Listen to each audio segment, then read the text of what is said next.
Assalamualaikum warahmatullahi wabarakatuh.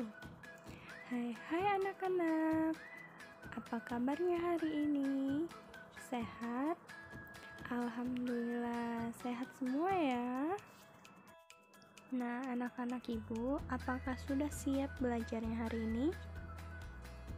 Oke, hari ini kita akan belajar di tema 7 subtema 1 dengan muatan pembelajaran ilmu pengetahuan sosial.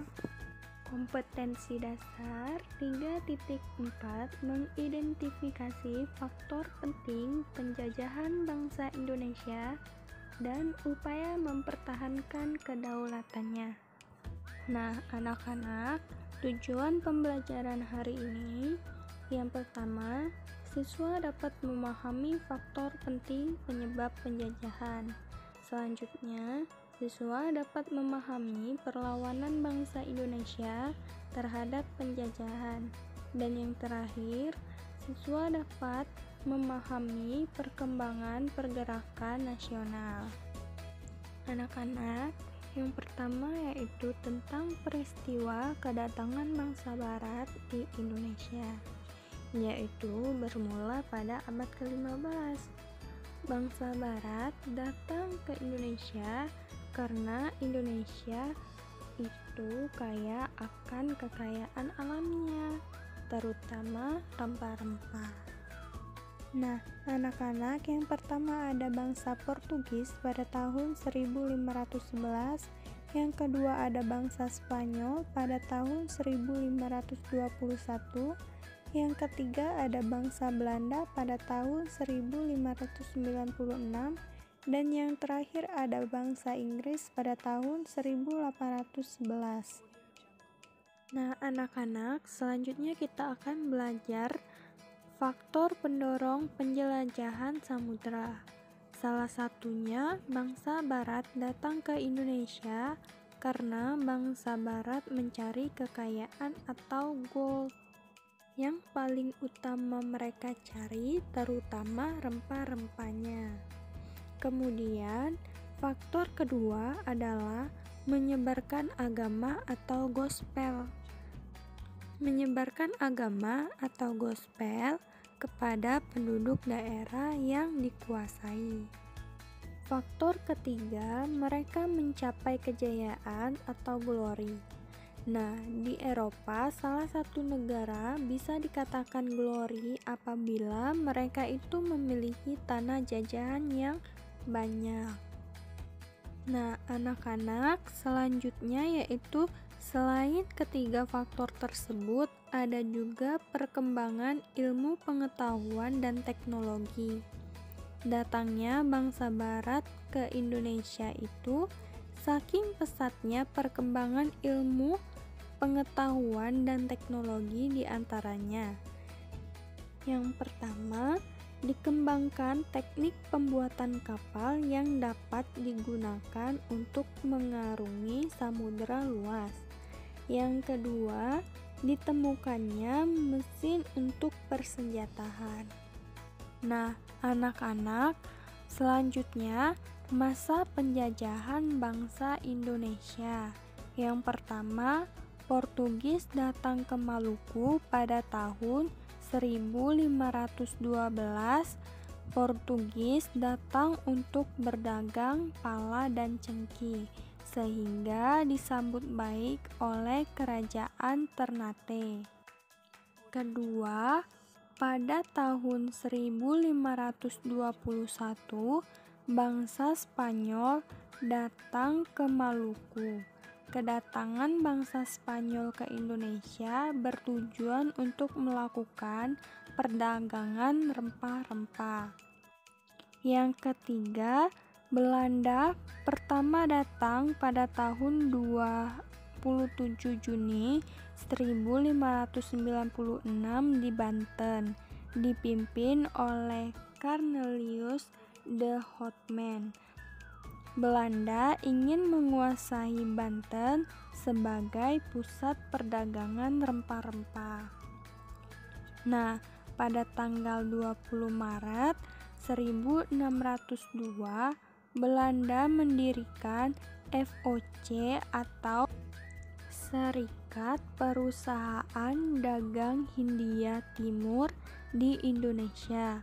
Melalui VOC, mereka memonopoli perdagangan rempah-rempah di Banten. Nah, yang terakhir, keempat, Inggris menjajah Indonesia pada tahun 1811 hingga 1816.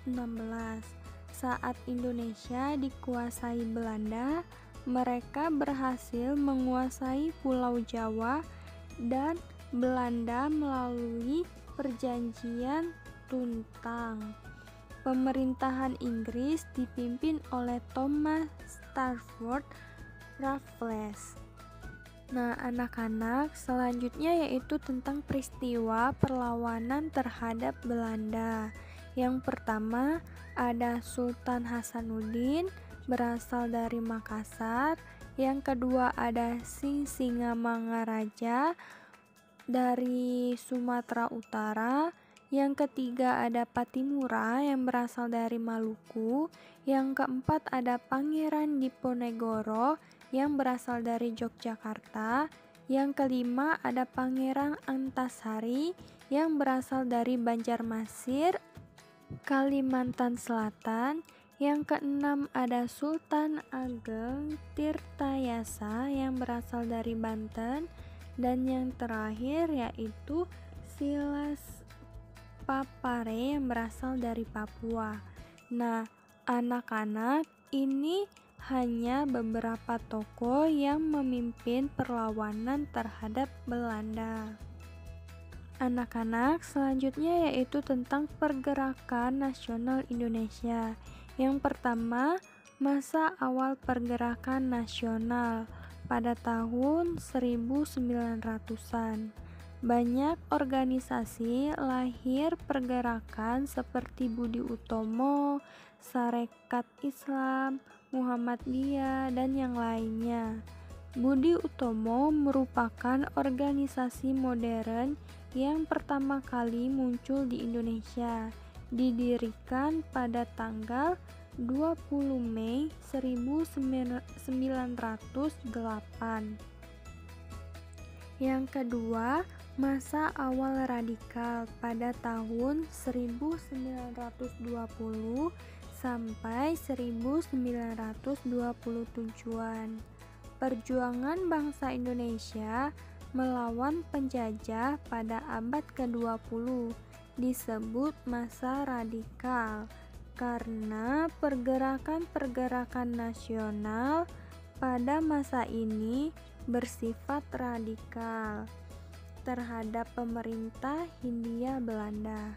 Organisasi yang bersifat radikal adalah Perhimpunan Indonesia atau disingkat dengan PI, Partai Komunitas Indonesia atau PKI, Partai Nasional Indonesia atau juga bisa disingkat dengan PNI. Nah, anak-anak, yang terakhir ketiga masa moderat pada tahun 1930-an. Organisasi Indonesia menggunakan teknik kooperatif atau bersedia bekerja sama dengan pemerintah Hindia Belanda. Organisasi berhaluan moderat Pertindo pada tahun 1930,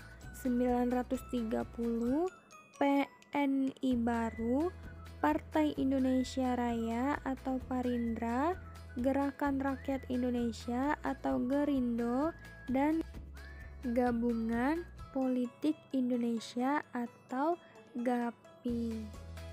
Nah, anak-anak, itulah materi yang dapat Ibu sampaikan. Lebih dan kurang, Ibu mohon maaf. Kepada Allah, Ibu mohon ampun. Ibu akhiri.